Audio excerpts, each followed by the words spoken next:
Want to know what it feels like to watch your whole life disappear in a lawyer's office? I can tell you exactly. It tastes like cheap coffee and smells like leather briefcases and betrayal.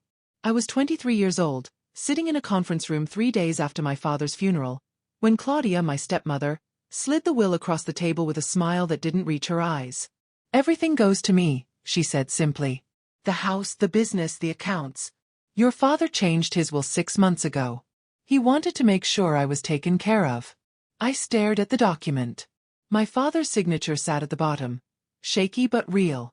I'd spent every summer since I was 12 working at his construction company, learning the trade, earning calluses on my hands and respect from the crew. And now, according to this paper, I had nothing. My father married Claudia when I was 17. She was 42, beautiful in that polished, expensive way that made you feel poor just looking at her. She had perfect nails, perfect hair, and a perfect talent for making my father feel young again after my mother died. I tried to like her. I really did. But there was something cold beneath the surface, something calculating in the way she watched me whenever Dad praised my work or talked about me taking over the business someday. After he got sick, she became his gatekeeper. She decided who could visit, when, and for how long. By the end, I was lucky to see him once a week, and never alone. She was always there, hovering, listening, controlling the narrative. The lawyer, a thin man named Mr. Phelps, cleared his throat. "Your father was of sound mind when he made these changes," he said, not meeting my eyes. "I'm sorry, but the will is valid." Claudia folded her hands on the table, her diamond rings catching the fluorescent light. "Of course, if you need time to process this, I understand. You can stay in the house for 30 days while you figure out your next steps." 30 days. I'd lived in that house since I was born. My mother had planted roses in the backyard. My height marks were still penciled on the kitchen doorframe. And Claudia was giving me 30 days like I was a tenant whose lease had expired. I stood up slowly, legs shaking but voice steady. "I'll be out in 2 weeks," I said. "I don't need your charity." Her smile widened just a fraction. "That's very mature of you," she said. "I'm sure your father would be proud."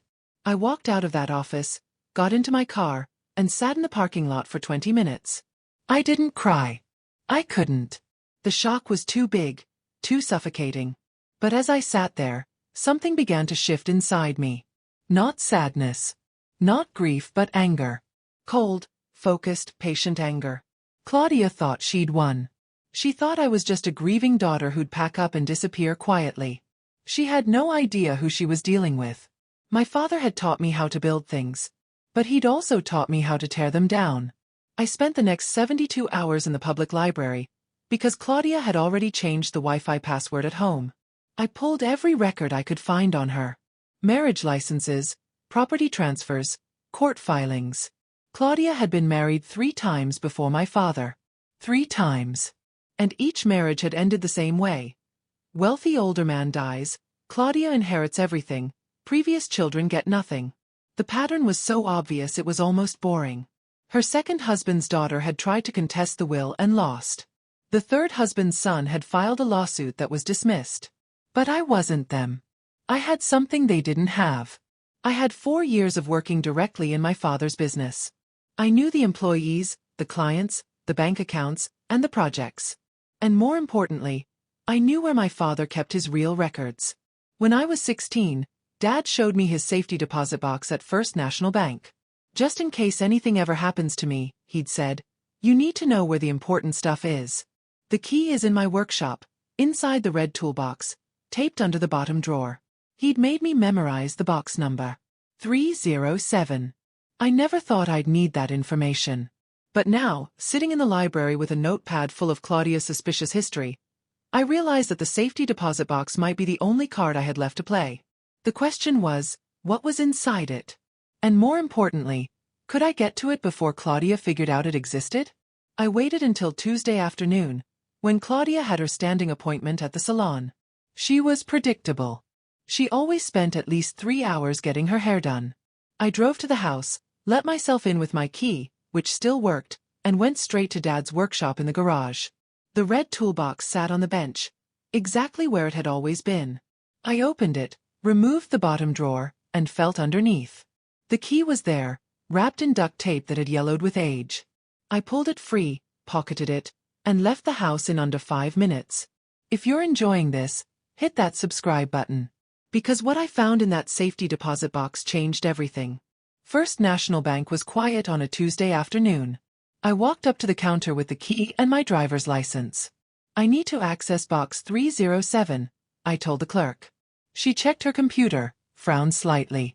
That box is under the name of Arthur Hayes, she said. I nodded. That's my father. He passed away last week. I have the key and I'm listed as his daughter on his account records. She made a phone call, checked something else on her screen, then nodded.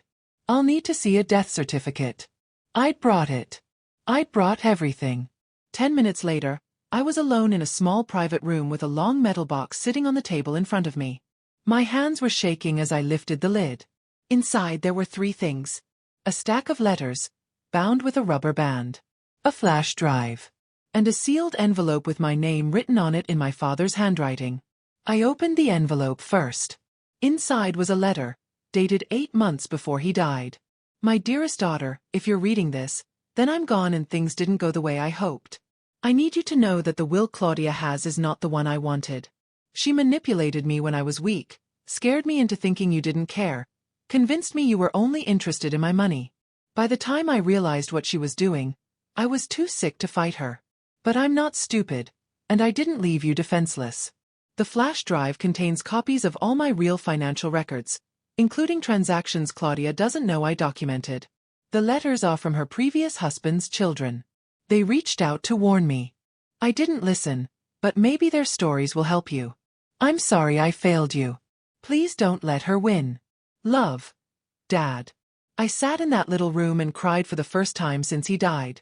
Not because I was sad, though I was, but because even in death, even after being manipulated and lied to, my father had still tried to protect me. He'd left me the tools I needed. Now I just had to figure out how to use them. I took the flash drive to a friend who worked in IT. Can you tell me what's on this without connecting it to the internet? I asked. He raised an eyebrow but didn't ask questions. 2 hours later, he handed me a printed report. Financial statements, wire transfers, email screenshots, and recorded phone calls. My father had documented everything. Every time Claudia had moved money without his knowledge. Every time she'd forged his signature on paperwork. Every time she'd lied about his medical care to keep visitors away, including me. It was all there, time-stamped and saved. The letters were even more damning. 3 different people, all telling the same story. Claudia isolated their parents, controlled their medication, and rushed through legal changes while the elderly spouses were barely conscious. One letter included a medical record showing that the husband's signature on his will had been signed the same day he was discharged from the ICU, still on morphine. Another included a sworn statement from a nurse who'd been fired after questioning Claudia's behavior. This wasn't just inheritance theft.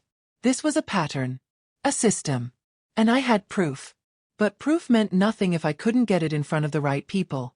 So I did what my father had taught me to do when facing a big project. I made a plan. Step 1. Document everything. Step 2. Build the case. Step 3. Execute perfectly. Step 4. Walk away clean. I made copies of everything. 3 sets, stored in 3 different locations. I sent one set to a lawyer who specialized in elder abuse and estate fraud. A woman named Ms. Renner who had a reputation for taking on impossible cases. I didn't call first. I just mailed her the complete package with a note. My father was Arthur Hayes.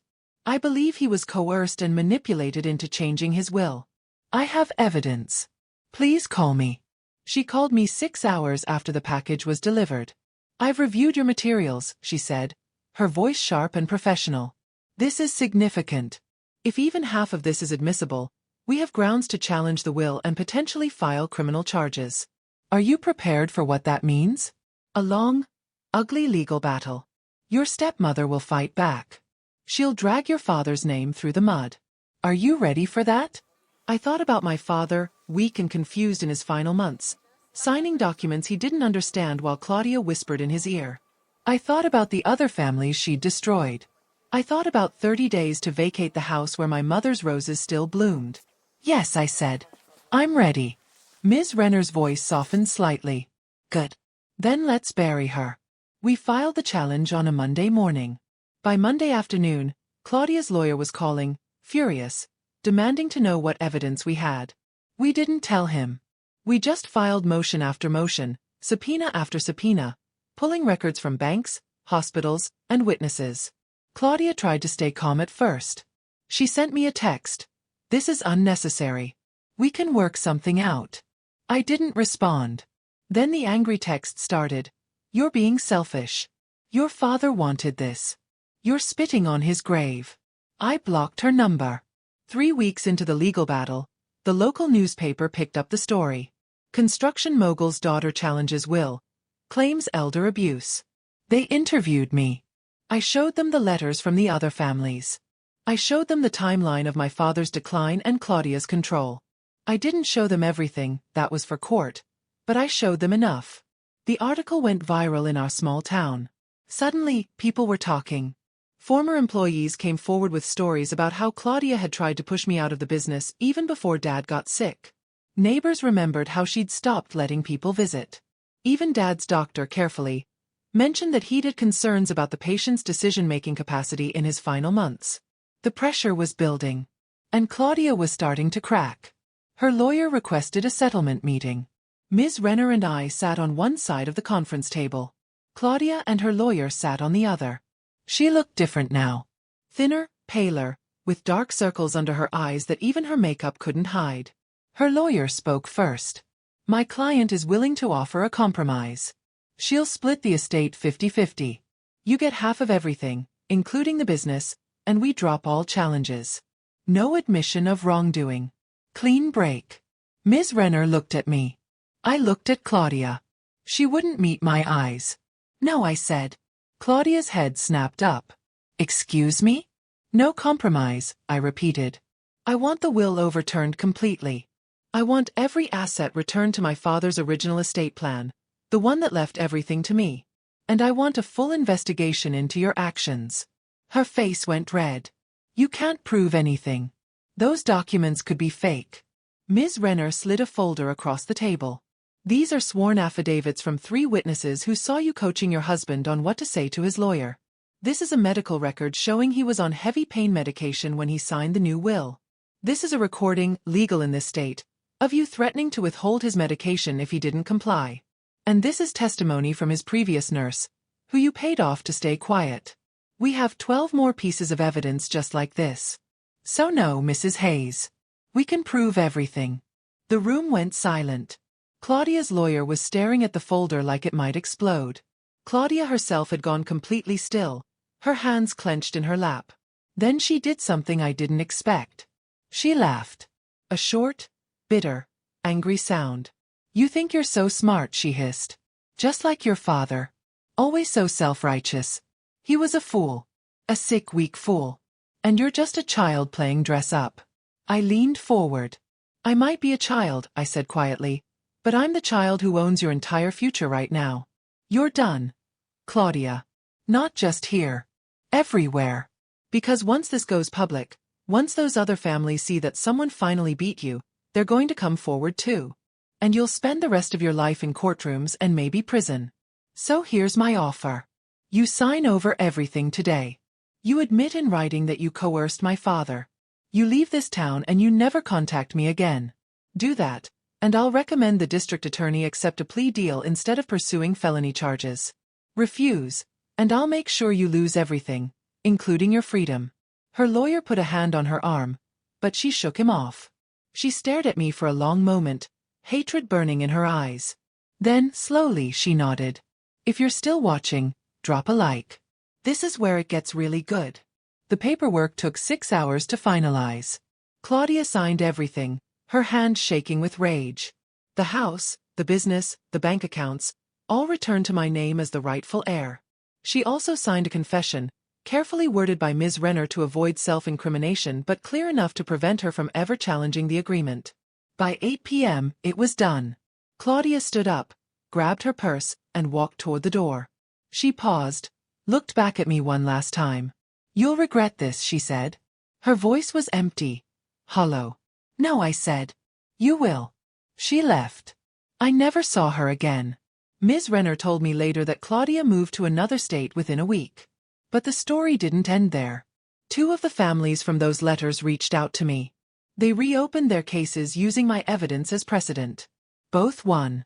Claudia ended up settling with them too, draining what little money she'd managed to keep. Last I heard, she was working as a receptionist in a dental office, living in a one-bedroom apartment.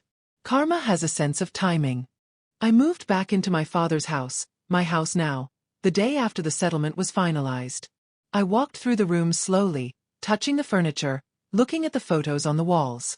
Everything was exactly as I remembered, but it felt different now. Heavier. More real. I went out to the backyard and knelt by my mother's rose bushes. They were overgrown, neglected, but still alive. Still blooming. I spent the afternoon pruning them, pulling weeds, turning the soil. My father had taught me that you can't build something good on a rotten foundation. You have to clear it away first, dig deep, and start clean. That's what I'd done. Not just with Claudia, but with my own grief and anger.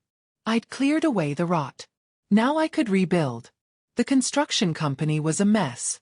Claudia had been skimming money, ignoring contracts, and driving away good employees. But the core crew, the men who'd worked with my father for decades, were still there. They welcomed me back like I'd never left. We got to work. I spent 18-hour days rebuilding what Claudia had nearly destroyed, honoring contracts she'd ignored, apologizing to clients she'd alienated. It took 6 months, but we turned it around. Revenue started climbing. New projects came in. My father's legacy, the one he'd built with his own hands, was alive again. And I was the one carrying it forward. Not because I inherited it through some legal loophole, but because I'd fought for it. Because I'd refused to let a predator erase my family's history.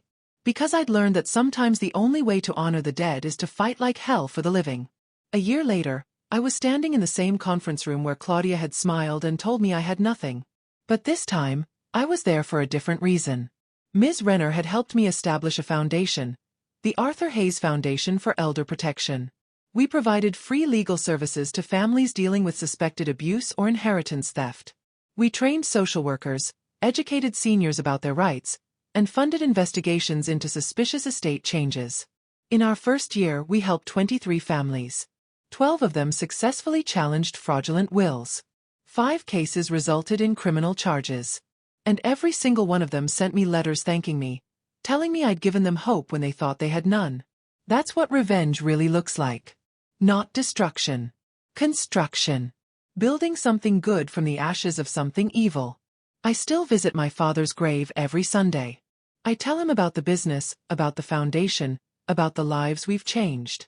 I think he'd be proud. Not because I got revenge on Claudia, though I did. But because I didn't let her break me. I didn't let her steal my future along with my inheritance. I fought back with patience, evidence, and the law. I played the long game. And I won. Claudia thought she was so smart, marrying vulnerable men and manipulating them when they were weak. She thought she'd found the perfect system, one she could repeat forever without consequences. But she made one critical mistake. She underestimated the daughter of a builder. My father taught me how to read blueprints, how to calculate load-bearing walls, how to see the structure beneath the surface. And when I looked at Claudia's life, I saw exactly where the weak points were. All I had to do was apply pressure in the right places and watch her empire collapse. The house feels like home again now. I repainted the kitchen, replaced the furniture Claudia had bought, and hung up old family photos that she'd hidden away. My mother's roses are thriving, full and fragrant every summer. I added a vegetable garden, something my father always wanted to do but never had time for. I host dinners for the construction crew, barbecues in the backyard where we talk about projects and plans and the future. This house isn't a museum anymore. Frozen in grief. It's alive. It's loud. It's filled with the kind of chaos that comes from people who care about each other, people who build things together. That's the real victory.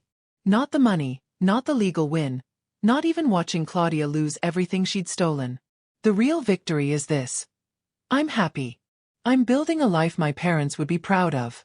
And every morning when I wake up in my childhood bedroom, I remember that I didn't just inherit this house. I earned it. Sometimes people ask me if I feel guilty about what happened to Claudia. If I think I went too far, destroyed her too completely. And my answer is always the same. No. Not even a little bit. She made choices. She chose to target vulnerable people. She chose to manipulate and steal and destroy families. She chose to do it over and over again, thinking she'd never face consequences. I didn't destroy her. I just made sure she finally faced the results of her own actions. There's a difference between revenge and justice. Revenge is about making someone suffer because they hurt you. Justice is about making sure they can't hurt anyone else. What I did was justice. And I'd do it again in a heartbeat. Because my father deserved better. Those other families deserved better. And every vulnerable person out there with a predator circling deserves someone willing to fight for them. The foundation keeps growing. We've expanded to 3 states now, with plans for more. We've helped over 100 families in the past 2 years. We've gotten legislation passed that makes it harder to change wills during medical crises. We've trained hospital staff to recognize the warning signs of elder manipulation. And we've put 6 people like Claudia behind bars. That's 100 families who didn't lose everything. 100 people who got justice. 6 predators who can't hurt anyone else. And it all started because I refused to accept that 30-day eviction notice. Because I went to a library and started digging. Because I remembered where my father kept his secrets. Because I fought back. That's the lesson here. When someone powerful tries to take everything from you, you have 2 choices. You can accept it and disappear. Or you can fight back with everything you have, every tool, every scrap of evidence, every ounce of determination. And if you fight smart, if you fight patient, if you fight with the truth on your side, you can win. Even against someone who's been winning for years. I'm 30 years old now. I run a successful construction company, oversee a growing foundation, and sleep soundly in the house where I grew up. Claudia is 50, working a dead-end job, and probably still bitter about the girl who outplayed her. That's not cruelty. That's consequences. And consequences, I've learned, are the best revenge of all. My father used to say that a building is only as strong as its foundation. If the foundation is rotten, the whole structure will eventually collapse, no matter how pretty it looks on the outside. Claudia built her life on a foundation of lies, theft, and exploitation. It looked good for a while, all those houses and bank accounts and expensive clothes. But it was rotten underneath. And when I kicked out that first support beam, the whole thing came down.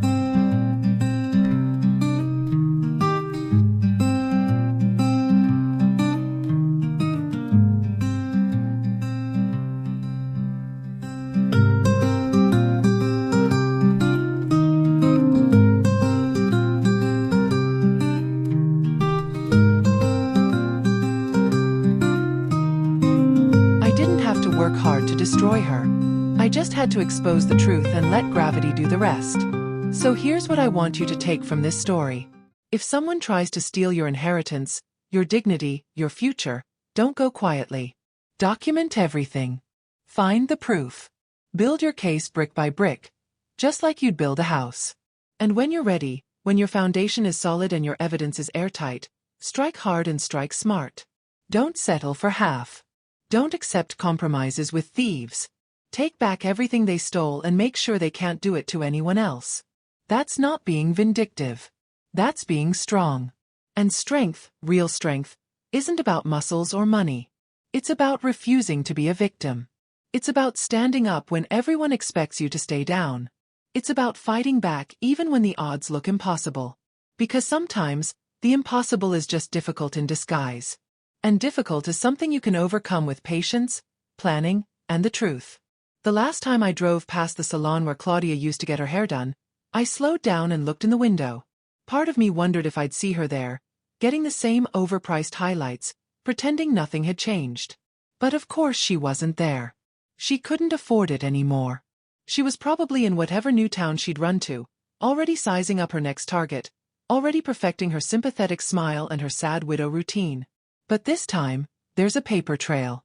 This time, a quick internet search of her name brings up articles about the Arthur Hayes case. This time, anyone who bothers to look will see exactly who she is. I didn't just beat her. I made sure the next family would have a fighting chance too. That's the legacy my father really left me. Not money, not a business. The knowledge that standing up to bullies, even powerful ones, is always worth it. Even when it's hard. especially when it's hard. If this story resonated with you, if you've ever dealt with a manipulative family member or watched someone you love get taken advantage of, subscribe for more stories like this. Because the world is full of Claudias. People who think they're smarter than everyone else, who think they can manipulate and steal without consequences. But the world is also full of fighters. People who refuse to be victims. People who dig through records. People who build foundations strong enough to withstand any storm. Be one of those people. And if you can't fight for yourself yet, find someone who'll fight for you. Because nobody, and I mean nobody, deserves to be erased from their own family story. My father built something beautiful. Claudia tried to steal it. And I took it back. That's not a revenge story. That's a reclamation story. And those I've learned are the best kind of all. Love you and see you on the next one.